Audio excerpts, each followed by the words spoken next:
Hey all, Hipper here. So today is Yamato day and it's been a while. And I have Kondo and Megatron and Revel for extra range and extra reload because this is my reload build on the ship here. And it's probably my preferred build actually. Because as you'll see in a minute, we're just going through the ship upgrades here that I'm using. Of course the reload mod.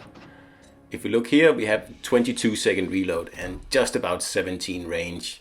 The range is a little on the low side. I would like to have 18 kilometers, but it's just not really possible. But on the other hand, you have a 22-second reload. So that's perfect on a map like this here, Two Brothers, where the enemies are pretty much within range from the second you spawn, really. Another good one is shards as well. If you're on a bigger map, like Atlantic or something like that, you'll have to push up a few kilometers before you can, well, hit anyone. And that's usually a good thing anyway, because I like to push up, and I used to do it as soon as I can get away with it. And this build here kind of forces me to do it in my Yamato, which works really well, basically. So we have the Shimakaze going wide, and that means that it's a good play for me to go on the inside, because then the battleships will, well, if they are good players or decent players, they will angle towards me and pretty much give that Shimakaze their whole like ship length, so it makes the torpedo hits a lot easier. It also kind of entices the battleships to push in towards me, and that way they kind of forget about the Shima out there.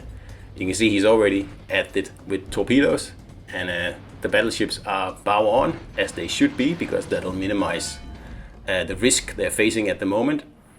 But like I say, as soon as I come out from this island here, they will have to angle towards me, because otherwise I will citadel them completely from this map here, and that'll force them to show their broadside to the Shima, and that's something you don't want to do in a battleship.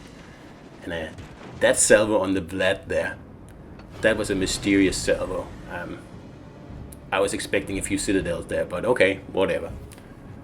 So as you can see now, they are starting to turn in, because they realize that they don't want to show broadside to me, and I'm just gonna get a cheeky shot at the Yami here. And this is where the fast reload really comes into its own, because I can pretty much get 3 salvos off in the time that these guys get 2 off. And at a distance like this, that is quite an advantage. So the Vlad here, he knows he's in trouble, so you can see he's speeding up and just getting a few other naughty citadels on this Yamato here. He really needs to turn in, because otherwise I'll probably take him out with the next salvo.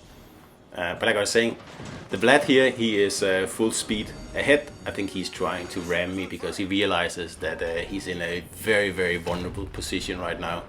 He overextended a tiny bit here. Of course, he couldn't have guessed that I would sit here on the inside and have free access to his broadside, but that's what I did. So I'm just waiting for the Shima to fire its torpedoes and take out, well, I don't know if it's going to be the Vlad or the Yamato, but one of them is definitely going to die, and it looks like it's going to be the Vlad, and there will be no escaping that wall of skill coming there, and that's pretty much what I was hoping for. And it's always great to have a destroyer player like that, who kind of reads your mind and knows exactly what it is you're trying to pull off, even if it's on purpose or not. Like, who cares? It works out well. So trying to take out this Yamato here, and he is angled a little bit, making it difficult, and I'm taking hits from the Mogami at the same time. So trying to see if I can't get rid of the Mogami, because he's more of a threat. He will actually be able to burn me down from all the way out there in the middle of the Atlantic, and of course the Shima can't really touch him, so I'm going to have to deal with him on my own. Now Yamato is one of the real only like traditional battleships that I enjoy. I mean, this is a battleship that's all about the guns, because while it is like armored, heavily armored, it's not particularly tanky.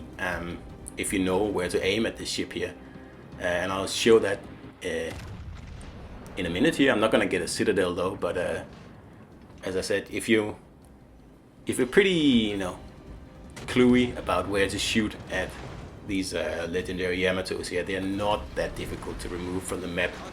Kurfürsts are definitely more of a challenge, and I also think Conqueror can be quite difficult sometimes.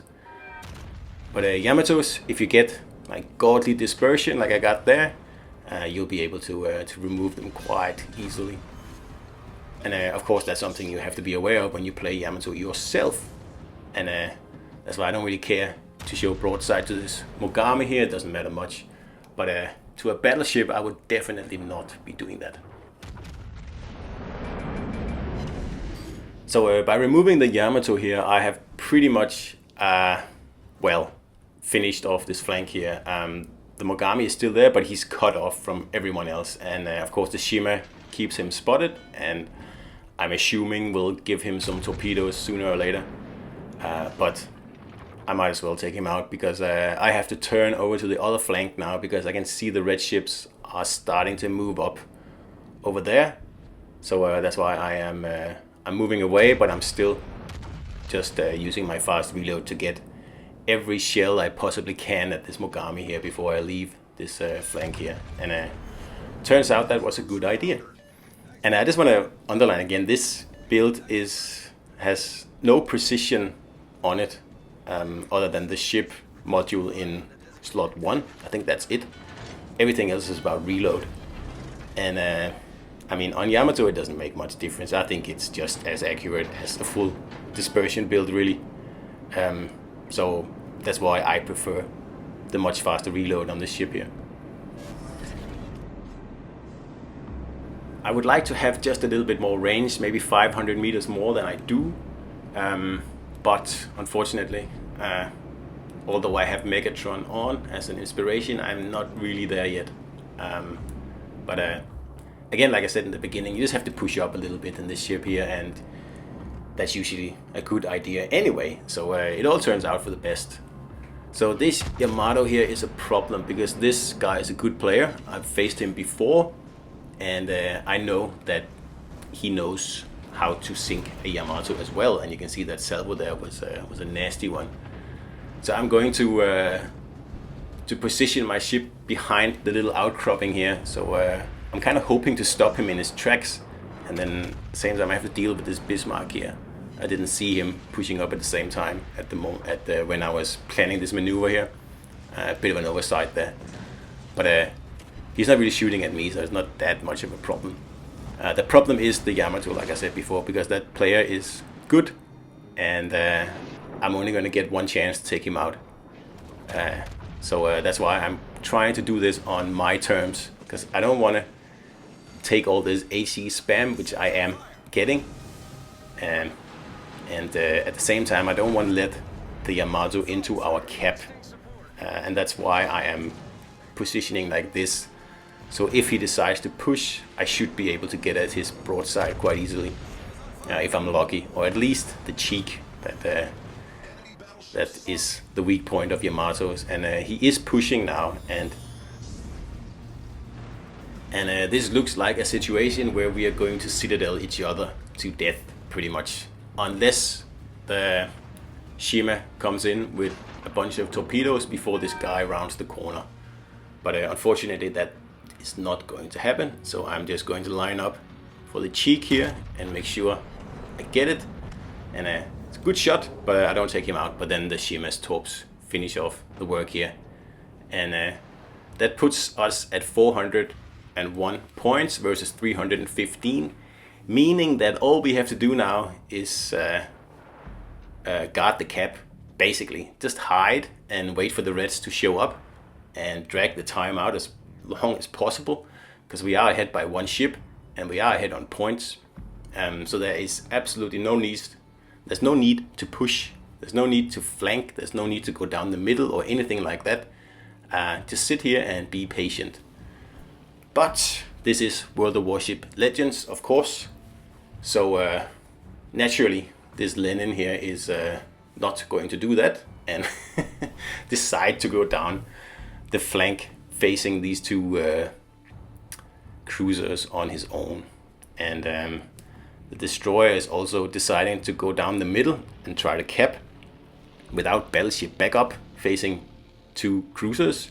Yeah, it's a puzzling play, but I mean, I've seen plays that are way more puzzling than this. So there's also a reason that I don't usually stick around to watch the ending of battles, because usually what I see is just horrible, terrible stuff, and it just makes me angry. So I usually just leave, and then later I come back to my most recent battles, and I check out what I actually how the battle actually turned out. So he got a very nice shot on the Suzuya there, I'll give him that, but it's just unnecessary. These guys would just have been sitting down there with pretty much nothing to do, and should they decide to push, then really all you have to do is just reverse into the channel in the middle, and of course have the destroyer spot as usual, and the Lenin would be safe. But now he's just sitting there, and he's target practice for these cruisers here. So to save you the pain, I'm going to skip over these last 3.5 minutes of the game here.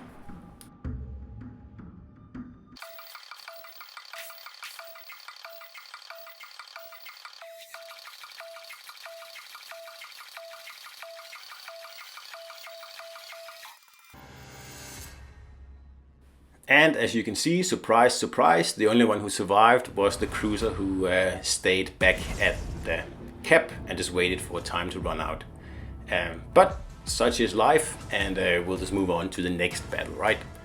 Anyway, very nicely played by the prof there. That was the Yamato I was facing head on, and we were trying to take each other out there. Nice game by him.